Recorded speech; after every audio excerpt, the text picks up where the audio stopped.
Good morning, everyone. This is Debbie Royce, Empire State Development's Corporate Secretary. I'd like to welcome everyone to this morning's meeting. And before we formally begin, I'd like to ask everyone to please mute yourselves unless you're speaking.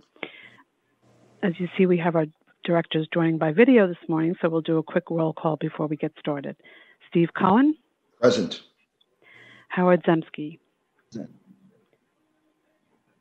Hilda Rosario Escher. Here. Eric Gertler. Present. Cesar Perales. Here. And Superintendent of the Department of Financial Services, Linda Lacewell. Here. Okay, thanks so much for joining this morning. And Chairman Cohen, you're ready to begin. Terrific. Thank you, Debbie. And good morning to everybody. And it's so good to see most of you on this cold, brisk winter morning. I now call to order the meeting of the directors of New York State Urban Development Corporation doing business as Empire State Development for Thursday, November 19, 2020. Before we get started, I will ask everyone to mute their microphone or telephones unless they are speaking. Also, for the record, I will ask that anyone wishing to speak, please be sure to state your name before you begin, especially those who are not on video. I'd like to note for the record that due to public health concerns and as authorized by an executive order of the governor, this meeting will be conducted by video and teleconference. I'll also note for the record that the public was given the opportunity to comment on the agenda items by submitting their written comments by 4:30 p.m. yesterday. For the record, no comments were received from the public concerning today's agenda items. As always, directors have received the written materials in advance of today's meeting and are free to ask any questions at any time during the presentations. At this time, I'll ask the directors whether anyone has any potential conflict of interest with respect to any of the items on the agenda. And if so, I will ask you to please make an appropriate disclosure on the record. It's Linda Lacewell. I've been advised by counsel for ESD and the MTA that I don't have actual conflicts with respect to one or two of the items on today involving Moynihan, which has some connection with the MTA. But I think in abundance of caution, and as I don't believe my vote is needed, that I'm going to recuse anyway. Okay. And so I'm sure that we will remind you of that as we proceed. Is that right, Debbie? Yes, yes. Thank you. The first item on today's agenda is the approval of the minutes of the October 1st, 2020 and October 15th, 2020 Board of Directors meetings. I'd remind everybody, by the way, I believe those have been distributed. Everybody's had a chance to review them. I don't believe, unless I hear otherwise, that there are any questions, comments, additions, or deletions. If there are, please speak now. If not, I will entertain a motion. So moved. Second. I assume we are all in favor? Yes. No opposition? The motion then carries, and we will now turn to the well-dressed and well-informed and well-prepared Eric Gertler for his president's report. Well, thank you, Steve. I never get complimented on my attire, so I guess it's just that rare occasion. So thank you. Well, regards to my fellow board members, good morning to everyone. Greetings from 633 3rd Avenue, and of course, I hope everybody's staying safe and healthy. As Steve noted, it's getting cold. Winter is coming. Sadly, it reminds me of March and the early days of the pandemic, and 8 months later, we're still dealing with the seriousness of that issue. And I know, and we as a board know, that so many people are continuing to struggle. We have at ESD, we have implemented a number of programs and initiatives that are part of ESD's initiative, but are also part of responding and helping to respond to the pandemic, which remains a top priority of the agency and, of course, a top priority of the state government. Fortunately, there has been some welcome news in that it seems that there's been significant progress on a possible vaccine for the virus. And as the governor pointed out in his speech, his very poignant speech on Sunday at Riverside Church, that vaccine will only work if People trust the government enough to take it, which is why the governor is planning to ensure that the best minds study the vaccine so that all New Yorkers can be confident in its efficacy. And above all, as he said, all New Yorkers must have equal access to that vaccine. We know from our work that the virus continues to disproportionately impact Black and brown communities. And as the governor said in his speech, they cannot be last on the list to receive the vaccine. Unfortunately, we don't know when it'll be available. And we know that it will take time to get through to over 250 million Americans, 19 million plus New Yorkers.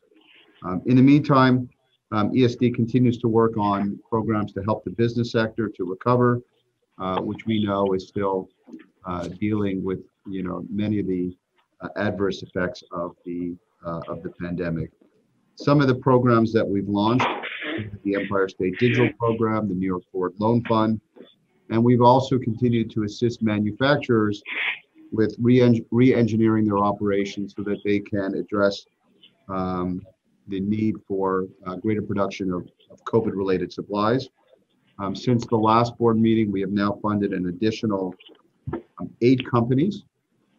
And so now to date, we are at more than $60 million in grants that have been awarded to 28 companies to help them pivot their manufacturing capabilities to add to the needed supplies and ensuring that New York State has additional capacity to respond and provide needed PPE supplies.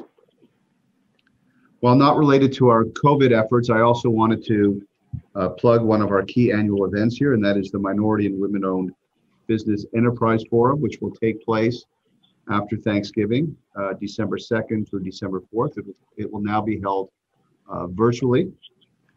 And that forum is New York State's largest annual business event for MWBEs, bringing together business owners, community leaders, state officials, and contractors and representatives to discuss state contracting opportunities and learn about the resources that are available to MWBEs. This is the 10th annual event. Its theme is Building Business Better. And as many of you know, New York continues to lead the nation in terms of the percentage of MWBEs that are able to contract and gain access to the state contracting opportunities.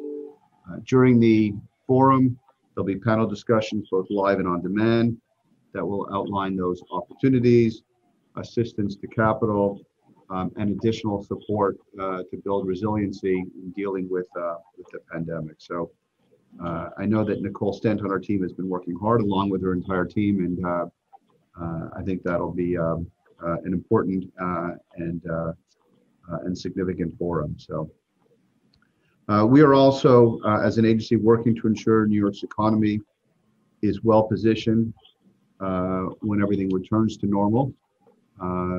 Normal is sort of being redefined every day. But I will say that many of our real estate programs have been moving forward on pace. Everything from Belmont, Javits, and Moynihan Station continue to move forward and represent the governor's pledge to build back better. Lastly, as COVID continues to impact our daily lives, I just wanted to also recognize the team at ESD.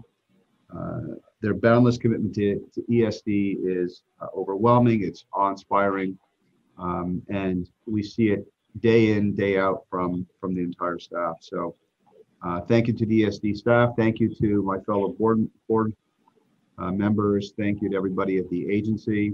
And lastly, I wish everybody my best wishes for a happy and safe Thanksgiving next week. So back to you, Steve.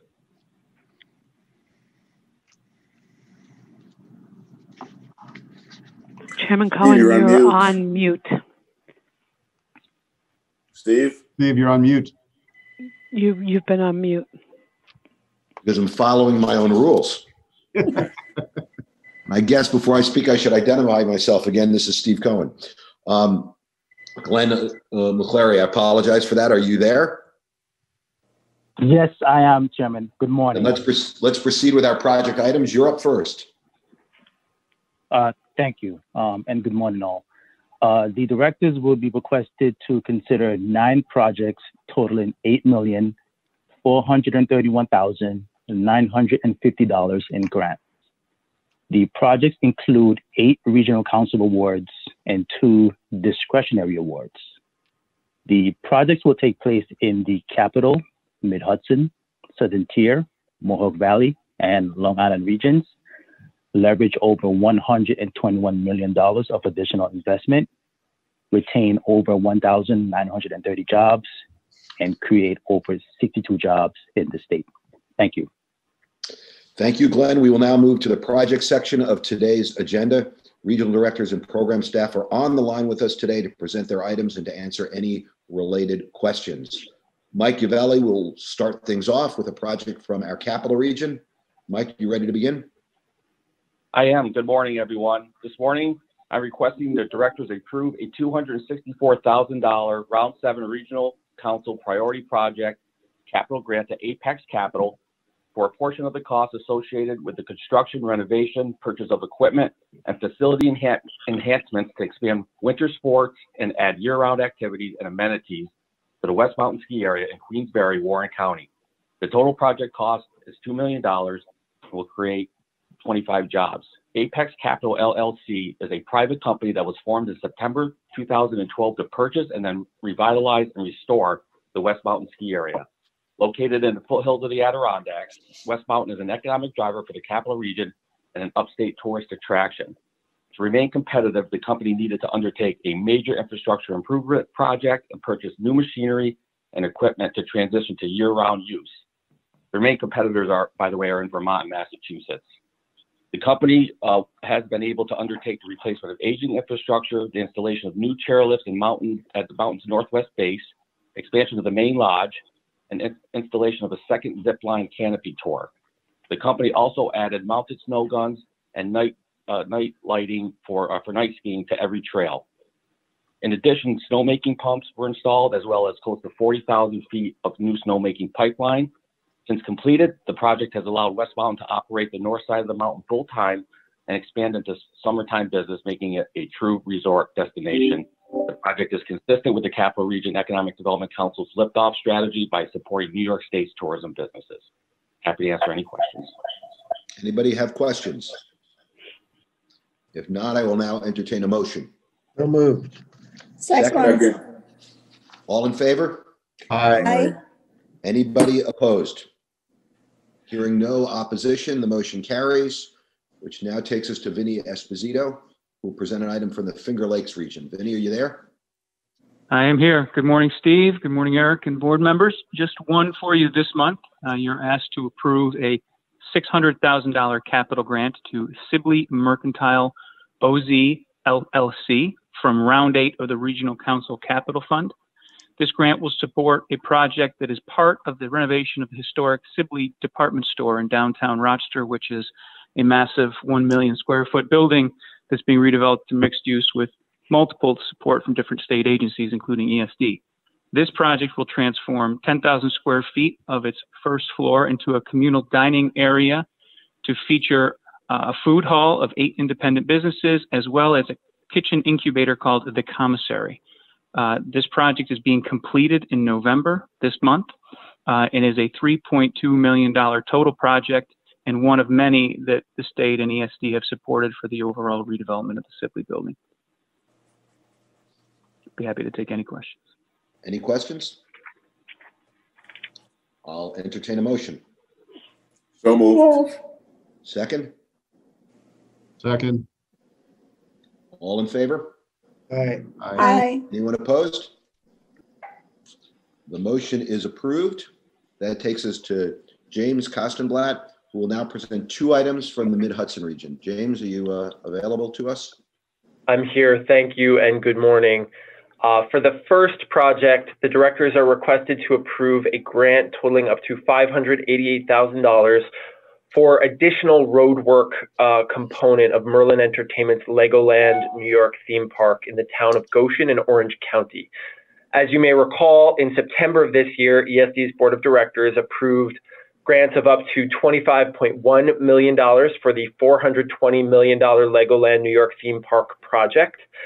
For this additional component of the project, Legoland New York will undertake full depth reconstruction of an additional 1,300 feet of a local road, Harriman Drive, which will complete road improvements for the park and surrounding the park. This grant has been awarded to Legoland by New York State's Department of Transportation and sub-allocated to Empire State Development for administration. This portion of Harriman Drive was initially only to receive an overlay. However, after DOT's evaluation of the road, it made the most fiscal sense to completely reconstruct this portion of the road now, while the rest of Harriman Drive is also being reconstructed. I'm happy to report the roadwork is underway and is expected to be completed before the end of this year. For the second project, the directors are requested to approve a $2.5 million regional council capital grant from round 6 for the Vassar Brothers Medical Center capital project in the city of Poughkeepsie in Dutchess County. The project is nearly complete and the company is eligible for reimbursement. Vassar Brothers Medical Center has invested $92 million in the construction of the foundations and footings for its new medical campus, in addition to the construction of the core and shell of its new patient pavilion. And I believe there are some images of this in the director's materials.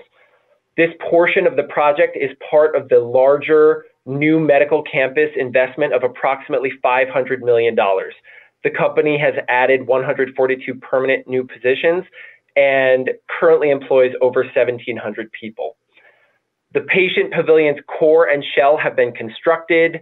The connection from the existing hospital to the new facility has been completed, and an ambulance roadway and emergency department entrance and parking area have been set up. The new 752,000 square foot patient pavilion includes 66 emergency rooms, a rooftop helistop, 15 operating suites, a 30-bed intensive care unit, and 264 private inpatient rooms, as well as new administrative offices and meeting spaces. The emergency department capacity has also increased from 54 to 60 beds. ESD previously supported an earlier phase of this project, awarding a $1.25 million grant through round 5 of the REDC process for site work and infrastructure. The project was identified by the Mid-Hudson Regional Economic Development Council as a priority in round 6, as it aligns with the council's work strategy, which seeks to attract and retain investment in the region's mature and emerging industries, of which healthcare is one. The project also provides investment in the city of Poughkeepsie, which was designated as an opportunity agenda community by the council as part of Governor Cuomo's call to support economically distressed communities. This support helps strengthen an anchor institution for the community and the region. I'm happy to answer any questions about either of these projects. Any questions or comments from the directors with regard to what are on the agenda as items 2C and 2D? Yes, I have a question about Legoland, and I guess it's a much broader question that Eric may want to help me figure out. These investments in tourism, both the Warren County Ski Resort and Legoland, I suspect they're going to be seriously affected by the pandemic. Generally, how has this affected our investments in tourism? So I'll answer on a broad level. I think, Rich Newman, are you on the phone? Because I will, on the call, I'm going to turn to you. But I am, Eric. Okay, so I just want to say broadly on, Legoland has been a project that's been in the work for many years. That and we talked about it at one of the previous board meetings. Given the pandemic, that was restructured because they knew that they would not get to the capacity that they had expected when they were outlining the project. So we had restructured that deal in one of the previous board meetings. There's no question that tourism is down right now, but Rich has been focusing on this, so I'll turn back to him.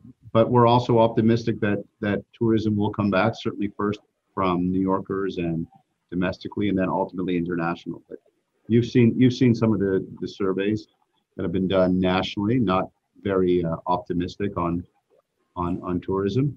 And the numbers in New York have certainly been significantly down. Rich, do you want to add to that? We've had conversations on some of the work that you're doing.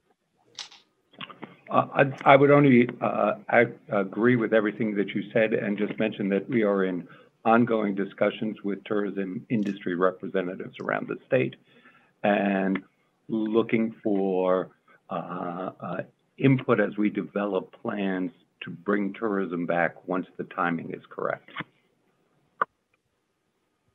Thank you.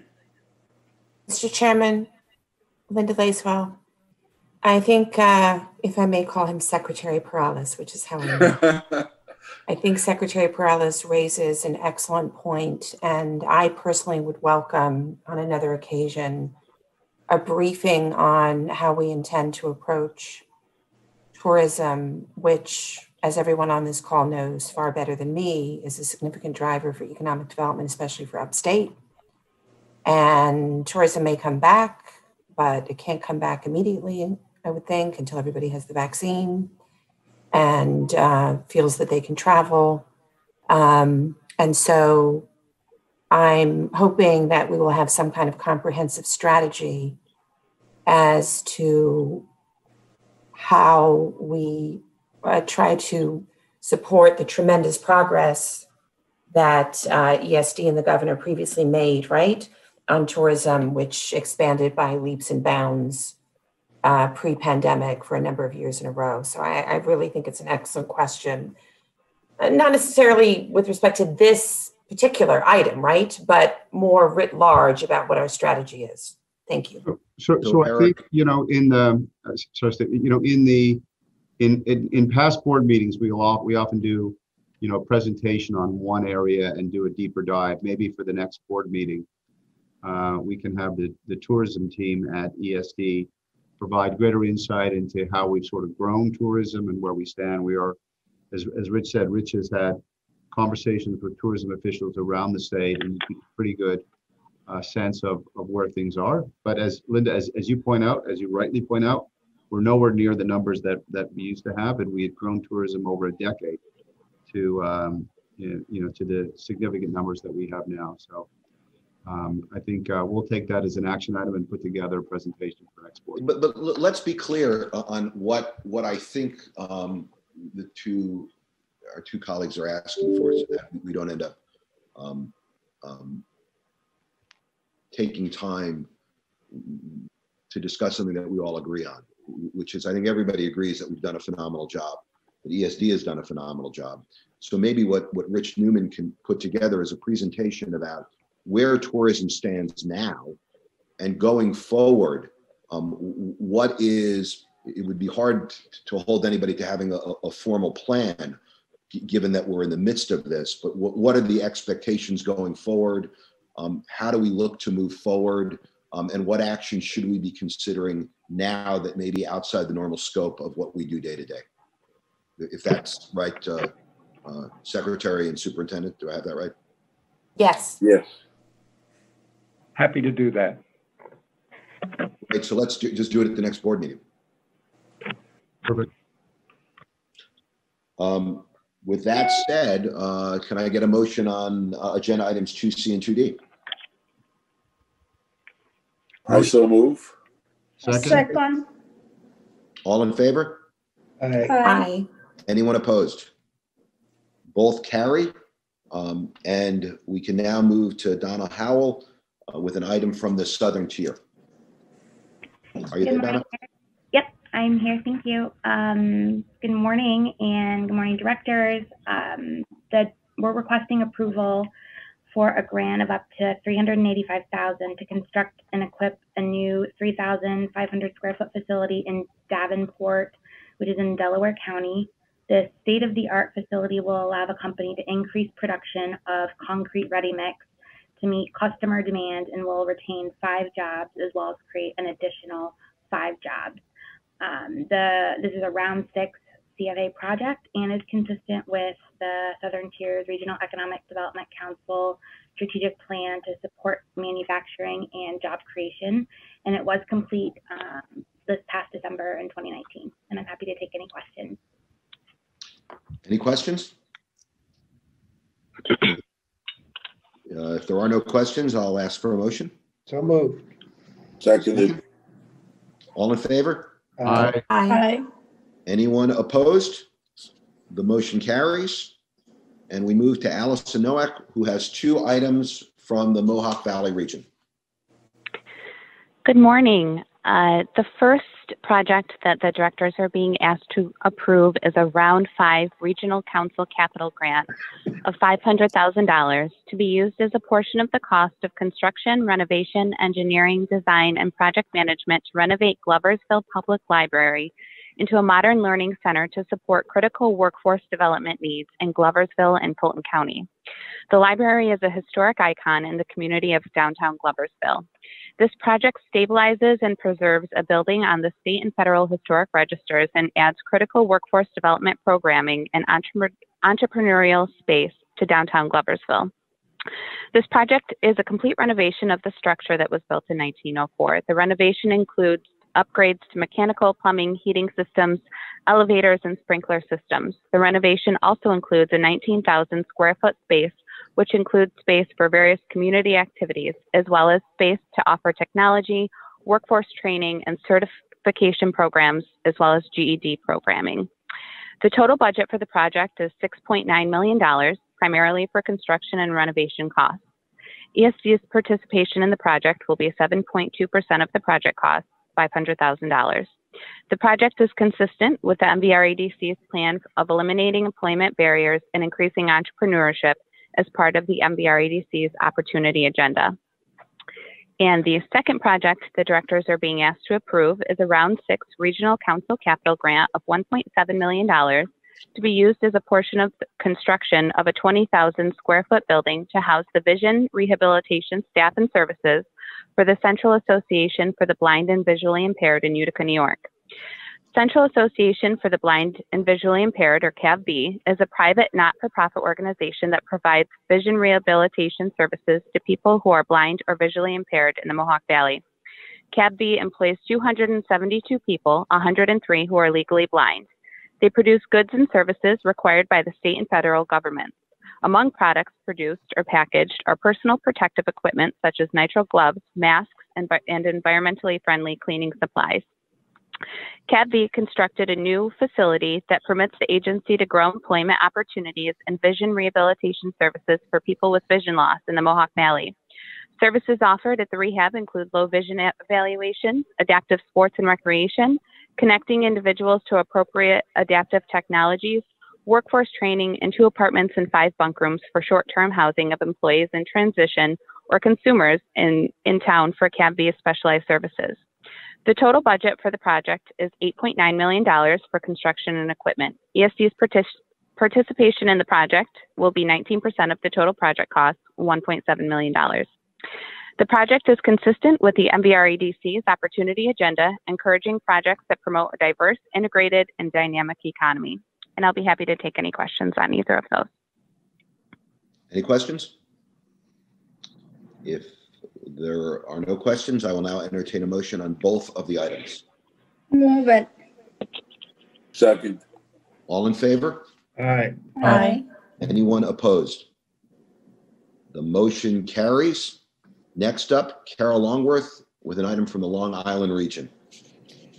Good morning, Steve. Good morning, directors. We're asking the directors to approve 2 regional council capital grants this morning, totaling $900,000 to the Young Men's Christian Association of Long Island, better known as the YMCA-LI, for the construction of a new healthy living center in the town of Huntington, which is in Suffolk County. The total project cost was $10,600,000, and the project is complete, and they cut the ribbon in June of 2019. The funding is from rounds 5 and 6 of the regional council, and this project is consistent with the placemaking strategy.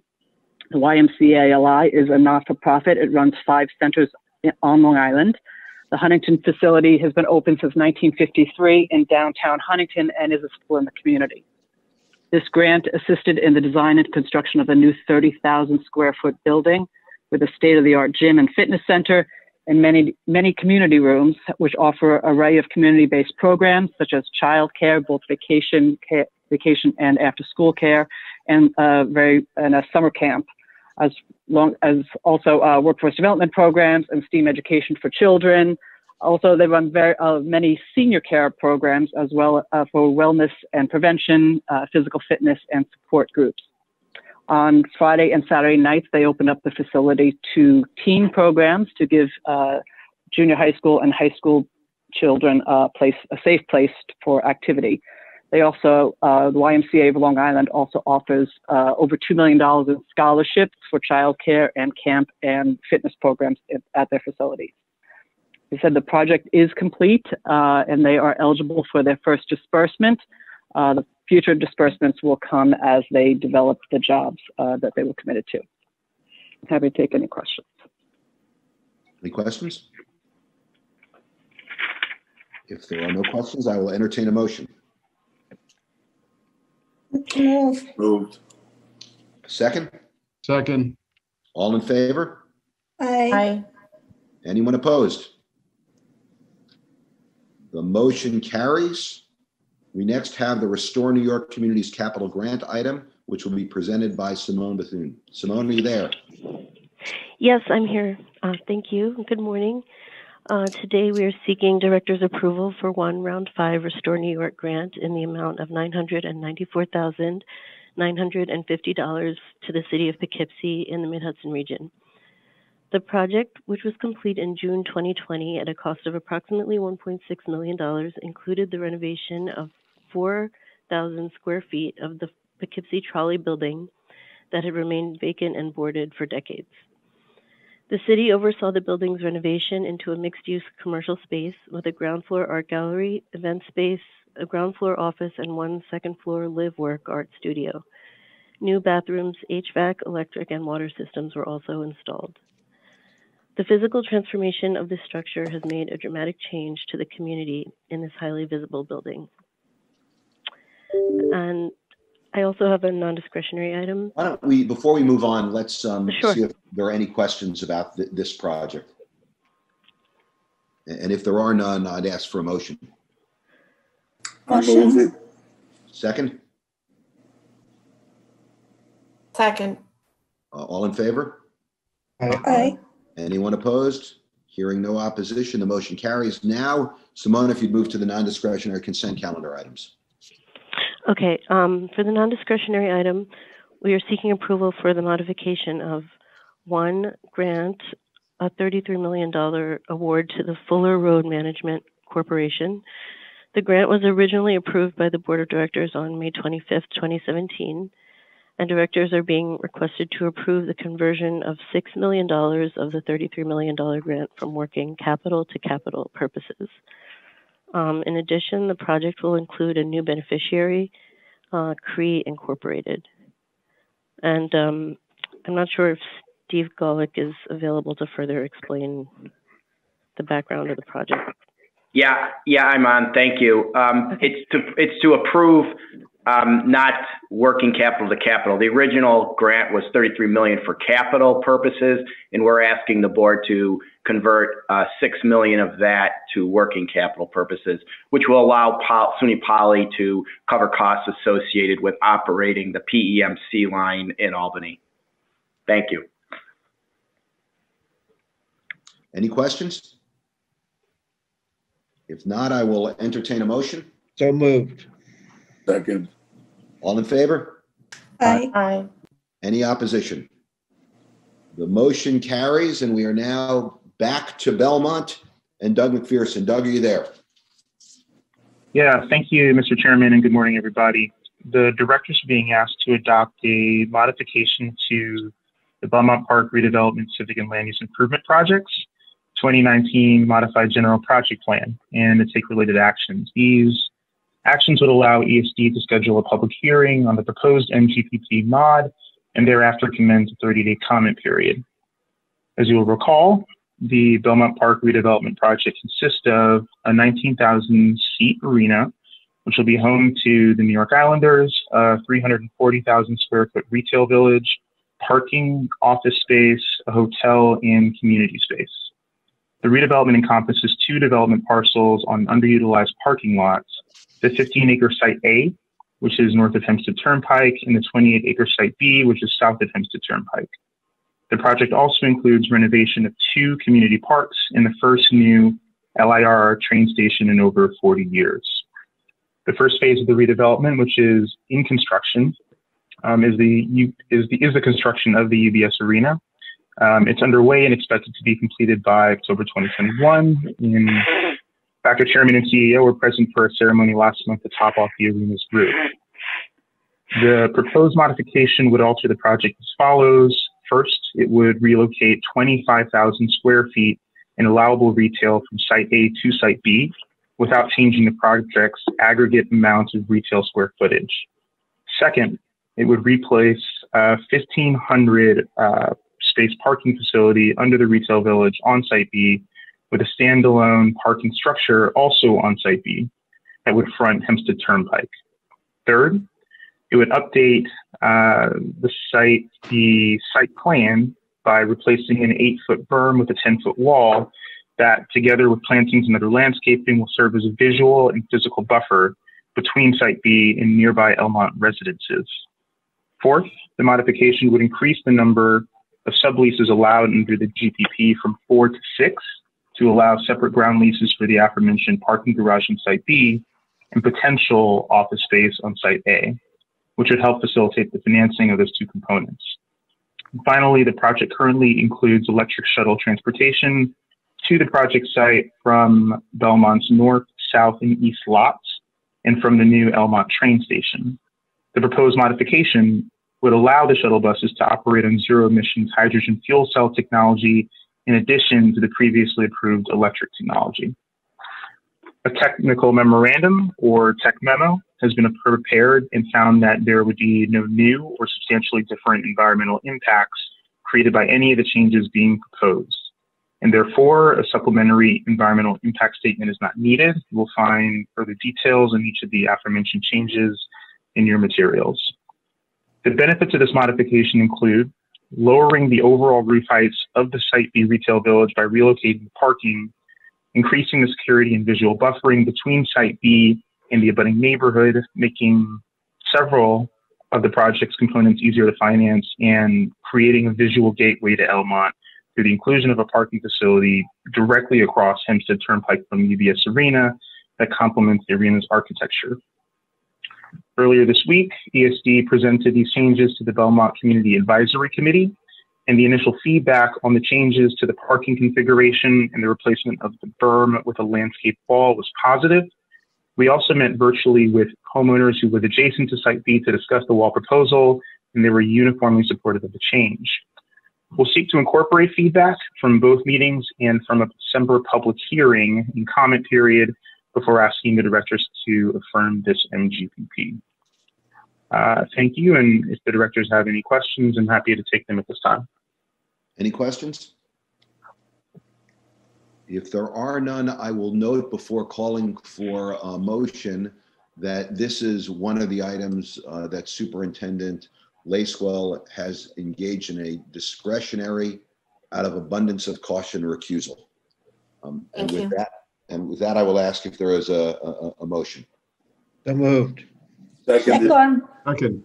All in favor? Aye. Aye. No opposition? In which case the motion carries. And we turn to Kevin Eunice to provide a summary of administrative actions on today's agenda. I believe there are 7 items. Kevin, if you'd go ahead and give us all 7. You got it. Thank you. Good morning, Chairman. Good morning, Directors. As noted, I have 7 items for your consideration today. The first 6 items are requests for authorization, excuse me, to enter into contracts relating to the Market Order Program. As a reminder, the Market Order Program was established to promote the consumption and research of New York State ag products. Producers of certain products pay a fee, and those funds are used for marketing and research related to those products. The program is managed in partnership with the Department of Ag and Markets. As fully described in materials, 2 of these contracts totaling $1.7 million will focus on research and development in the New York State dairy industry. And the remaining 4 contracts totaling $13 million will focus on marketing and promotion of the New York State dairy industry. The final item is a request to enter into a single source contract with the law firm of Orrick, Harrington, and Sutcliffe for an amount not to exceed $950,000 for a term of 3 years. The firm would provide legal services to ESD in connection with the financing for the construction of the Daniel Patrick Moynihan Train Hall, specifically on matters relating to the federal refinancing of the TIFIA loan and a private bridge loan for the scheduled federal disbursements. Orrick represented ESD on the original TIFIA financing and has unique knowledge and experience that is essential to the timely closing of both the refinancing and of the bridge loan. And we'd be happy to take any questions. Any questions on any of these items? If there are none, I will simply note again that with respect to item 5G on the agenda, which is the Moynihan Station Orrick contract, that Superintendent Lacewell is engaging in a discretionary, for abundance of caution, recusal. And when we vote and when I call for a vote in a moment, it is with the understanding that Superintendent Lacewell's vote is for the other items, 5A through 5F, and excludes G. Do I have that right, everybody? Thank you, Steve. Yes, thank you. Okay. With that out of the way, I will call for a motion. Motion. Second? Second. All in favor? Aye. Aye. Aye. Any opposed? The motions carry, and I believe we have no further business today. And if that's, we'll say, be safe, have a good holiday season for all of those I don't speak to. Enjoy Thanksgiving with a group that is 10 or under, and appropriately socially distanced. And is there a motion to adjourn? So moved. Second. All in favor? Aye. It carries. Thank you, everybody, and have a good day. Thank you. Thank you, you too. Bye-bye. Bye.